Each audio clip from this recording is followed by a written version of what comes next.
Abebi, run, run, run, like Choma, run, run, run. Abebi, run, run, run.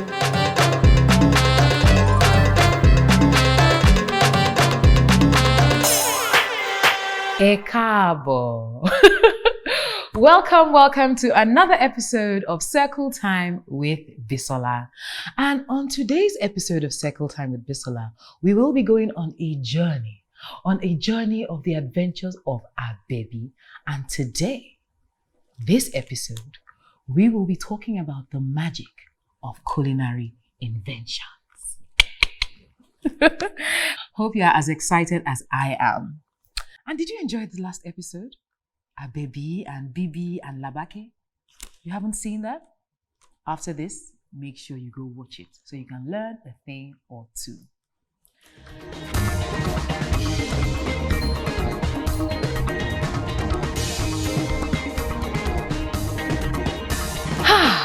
The magic of culinary inventions. It was a fine, albeit unusual Thursday morning. Rather than the sweet, soft voice of Mrs. Zainab drifting through the open windows and doors of the kitchen and into every outlet of the house, there was commotion, clanging of pans and clattering of utensils. In addition, the normal sweet-smelling aroma of fried eggs and spiced, steamed vegetables was replaced with the strong smell of burning flour. Alas, it wasn't an invasion. It was only Mr. Kunle and Abebi cooking in the kitchen. Why would so much commotion be going on just because they're cooking? Mr. Kunle and Abebi were trying to make breakfast for Mrs. Zainab, who was feeling under the weather. Aw, so sweet of them. But obviously, it was not as easy as they had thought. Mr. Kunle was on the 7th round of pancakes. But no matter what he did, they still came out burnt. And poor Abebi had tried to steady her hands, but the shells of the eggs kept dropping into the whisk bowl. And when she tried to pull them out, she upturned the bowl, and all the egg white and yolk tipped over and fell. And she decided to start afresh. Daddy! Where is the best part to crack an egg open from? Her darling father replied. The middle, dear. That should be the fair spot. It is the weakest. Abebi got a new set of eggs, but the shells kept cracking inwards, forcing Abebi to separate both ends with her hands, and consequently putting more eggshells into the whisk bowl. The problem was she wasn't hitting the eggshells hard enough. Daddy, the shells are still getting in. Since Mr. Kunle was not having such a good time either, and his pancakes were still getting burnt, he went to Abebi's aid. You have to hit it hard enough. So Mr. Kunle took an egg and hit it on the sharp edge of the counter, but he did so a little too hard. And the egg broke into his hand, running through his fingers and onto the slab and the ground. Ew! Abebi looked at her dad and said, It's because you are too strong. Okay then, we will tone down my strength a little bit. Which he did, and he had successfully cracked open some eggs. They spent so much time in the kitchen, and still, none of the pancakes had come out well. So Mr. Kunle decided to make the soft landing by just making a simple breakfast of bread and eggs. Abebi and her dad fried the new batch of eggs and laid them out on a plate. Abebi also fetched slices of bread and her dad made some tea. When they were done, they took the tray up to Mrs. Zainab. Mommy, Daddy and I made breakfast. Mrs. Zainab answered them weakly. Oh, how thoughtful. Thank you. They placed the food on the stool by her bedside and Mrs. Zainab sat up to eat. But as soon as she placed a spoon of eggs in her mouth, aye! Her face turned green. There was too much salt in the eggs. Mrs. Zainab did not want Abebi and Mr. Kunle to feel bad. She took one look at them and imagined the torture they had gone through in the kitchen, so she forced herself to swallow the food. Abebi noticed her take the hard swallow and asked her if she liked it.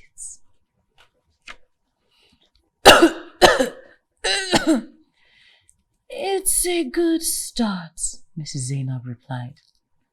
Mr. Kunle took the spoon from Mrs. Zainab and took a bite of the fried eggs. Ah! Twa, twa, twa. Mr. Kunle spat it out.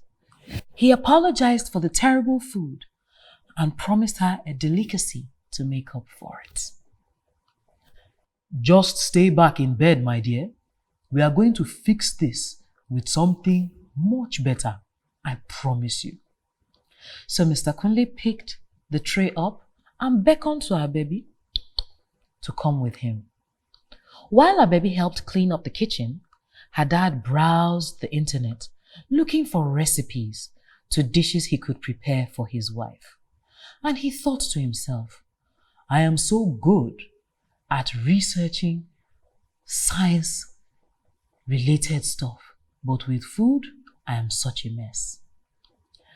So he started watching videos he had found, and Abebi's curiosity began to stew. Daddy! Yes? Who taught the first person how to cook? Well, the first person learned from repetition. Just like we are going to learn to make a better meal for your mom after failing the first time. Abebi was still not satisfied with the answer. Then how did they know what they wanted to cook when they had never done it before? Mr. Kunle smiled and called her to sit on the chair next to him. There is a term known as evolution. Do you know what that means? No. Do you want to know what that means? Yes, Daddy. It means changing with time and adapting with pre-existing situations to become better. And before you ask me what pre-existing means, it is the things that are already there. So when you understand your environment well enough, you can make changes to yourself to adjust better to your environment. And people learn to cook this way. Let me tell you a story about the first men who existed. Do you know that they had no fire to cook? Then how were they able to eat? Of course, they ate it raw. Ew, Daddy. Even meat? Yes, Abebi. Even meat. It was after they discovered fire.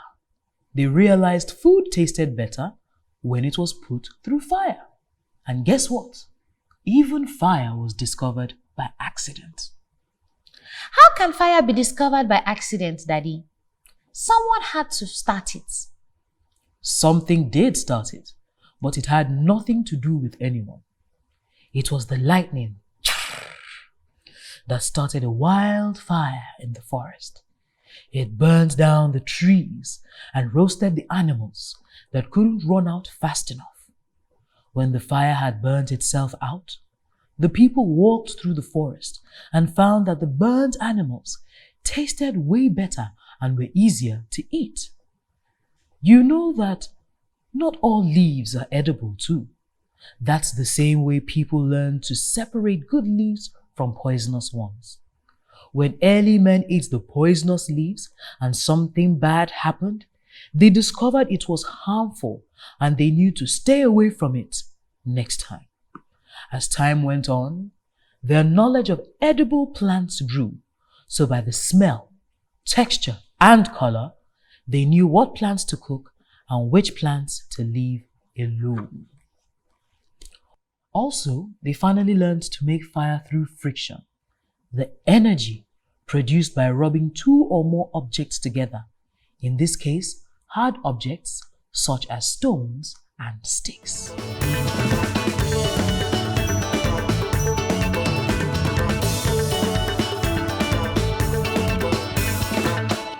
Mr. Kunle sure knows a lot of things. Little wonder he is a scientist. He could go on and on and on explaining, but he knew that they had to get food ready for Mrs. Zainab, and he still hadn't figured out what to make. Abebi knew she needed to find Bibi. Bibi always knew what to do. So she took an excuse from her dad to throw out the dustbin, and as soon as she got to the garden, she whispered for Bibi. Bibi! Bibi! Hi, Abebi. Hi, Bibi. I really need your help. I want to learn to make a different kind of food. Mommy is not feeling too well, so Daddy and I want to prepare something she doesn't know yet. We would like to surprise her. Sounds like she needs something to give her back some strength. I know just the place. Are you ready? Abebi took a peep through the window to see if her dad was watching, and when she found that he was still concentrating on finding the dish to prepare, she grabbed Bibi's hand, and together they shouted, Adventure time! And just as expected, boom, boom, vamusha! They disappeared out of the garden in a flash and into a big valley opening. There was loud traditional music blaring from the house. You brought me to a party? Not just a party, an outdoor celebration in Nairobi, Kenya. But that is not why we are here. As Bibi led the way, Abebi took in the landscape. There was a canopy where groups of people, different ages, were discussing, but they were headed to a big building. Just as she was about to enter the building, a middle-aged woman called out to her, Mtoto! Abebi knew she was referring to her, but she had no idea what to say back to the woman. To her relief, the woman did not seem to realize that she did not belong there. Get Makena. The maize needs to go to the fire now. Makena? Hurry along, there is no time. Okay, ma'am. Abebi answered out of urgency, and as soon as the woman was out of earshot, she turned to Bibi for help. But you won't believe it. Guess what?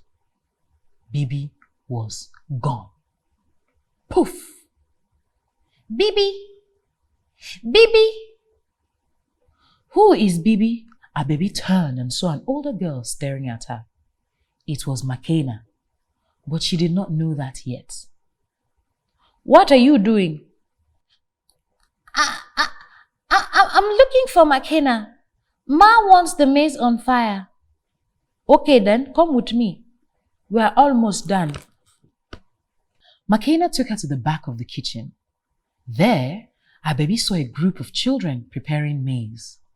The younger ones were peeling off the corn ears and handing it over to the older children, who scraped off the corn seeds from the cob. Makena sat down and Abebi sat with her, and together they all finished what maize was left.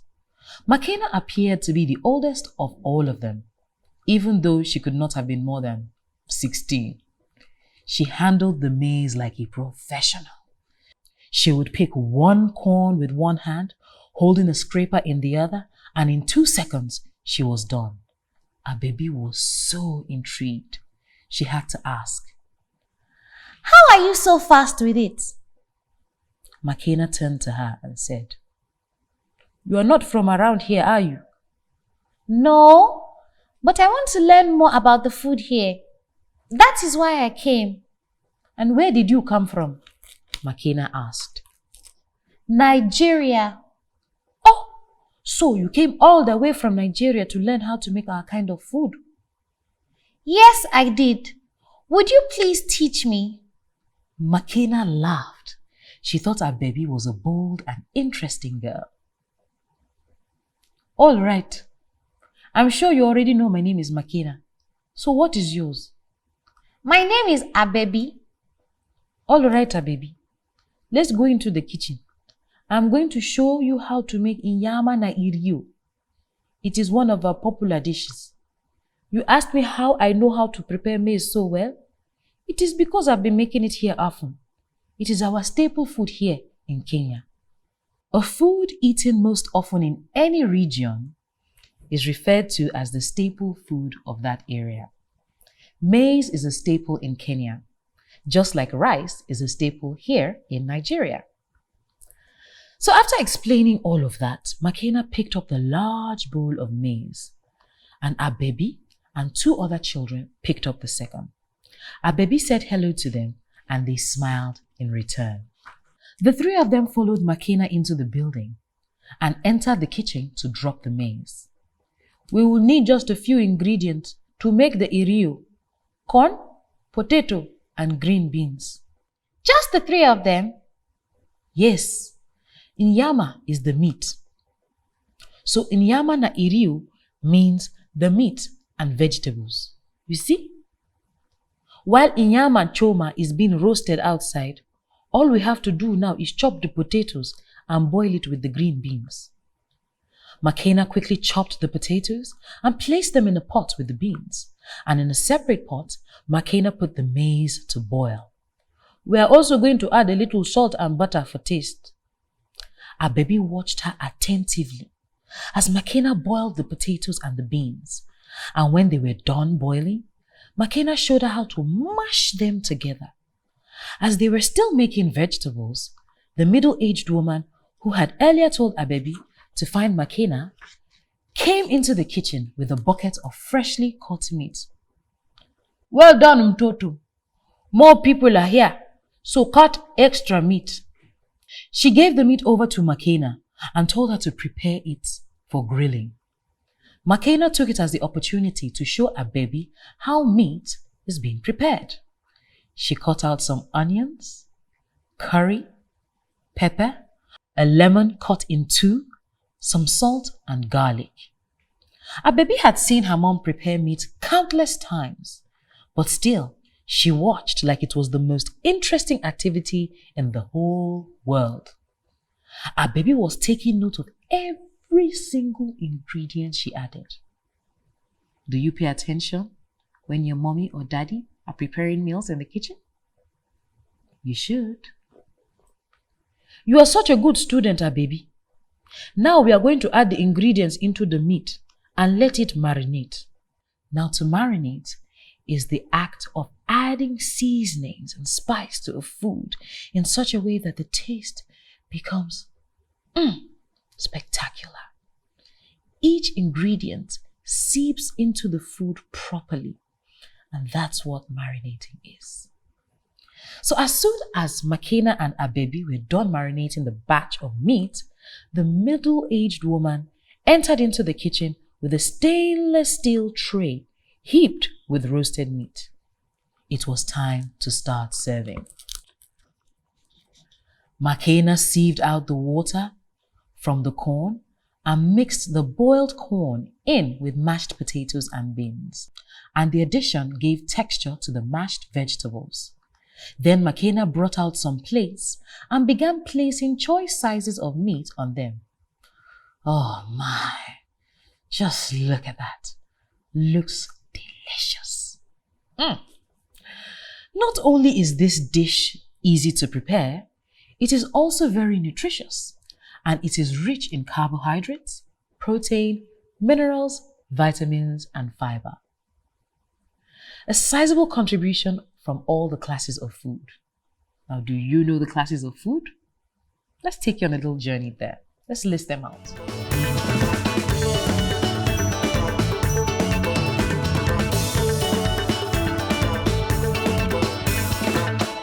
Are you ready?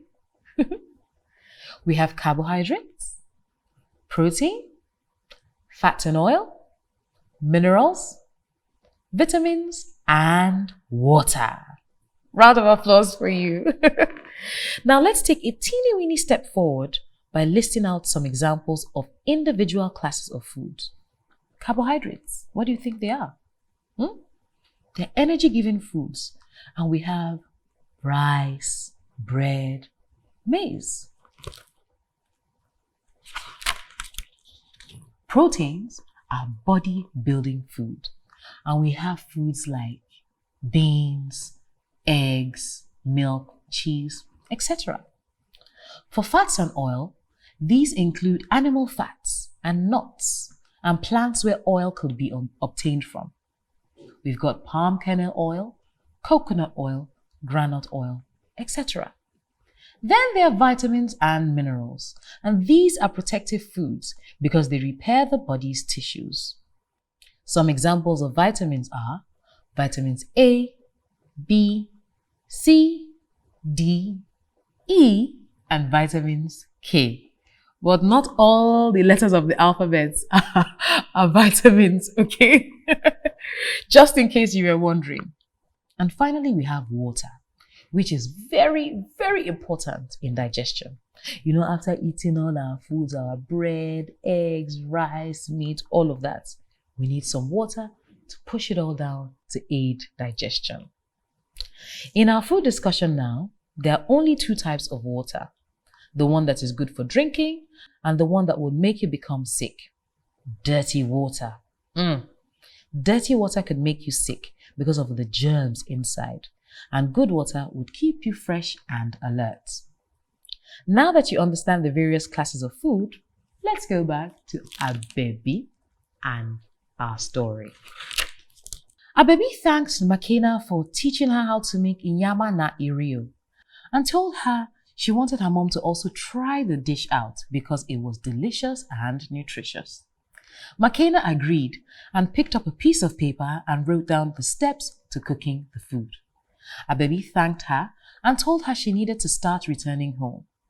Makena offered to drop her off in the hotel she was staying in Nairobi, but Abebi laughed and told her she had someone outside waiting to pick her up.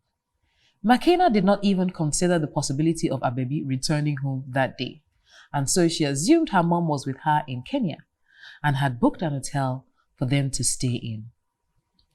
She doesn't know what is going on. Anyway, Makena waved her off, and as soon as she stepped outside, she found Bibi smiling and waiting for her.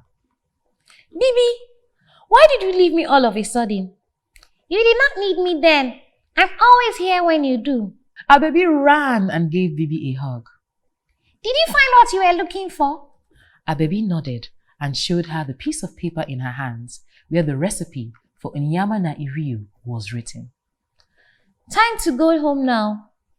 Once again, they held their hands together and said the magic word. Voom, voom, vamusha! And they were gone from the house party in Kenya, back in the garden in Lagos. Abebi hugged Bibi again and ran into the house. Her dad was still going through cooking tutorials on his phone, still surfing the internet. But because not much time had passed in her normal time zone, he didn't notice Abebi was even gone at all. Daddy, let's make inyama na irio for mommy.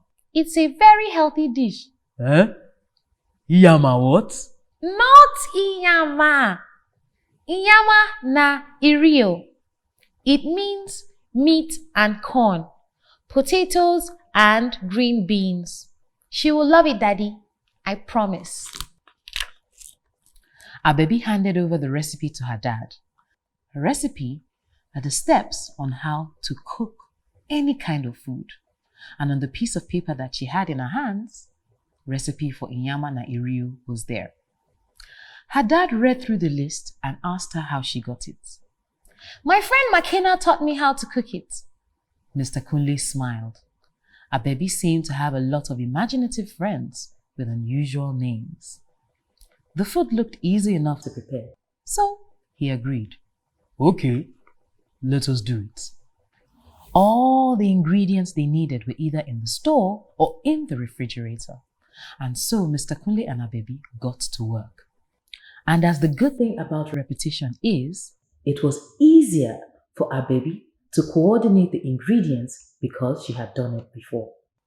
And in less than 2 hours, the meal was ready. In fact, the aroma was so inviting that Mrs. Zainab traced it to the kitchen. She did not wait for them to take the food up to her. My chefs, I perceived the aroma of your food all the way in my dreams. What are you cooking?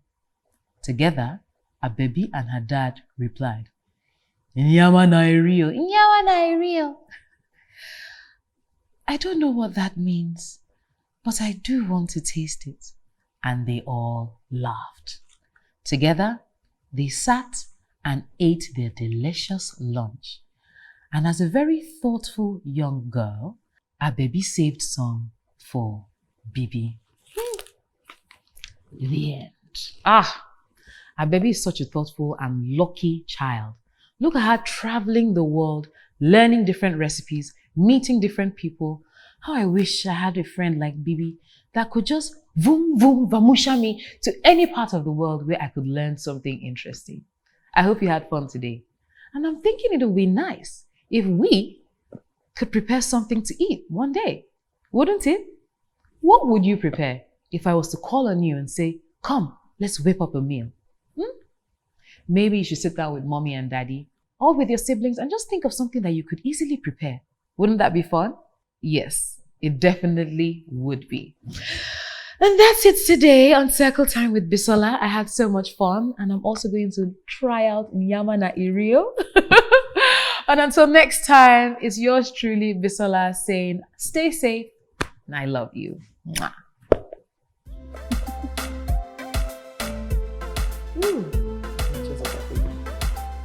Very creative girl. I like her. Ooh, and up we go. Before you stand up.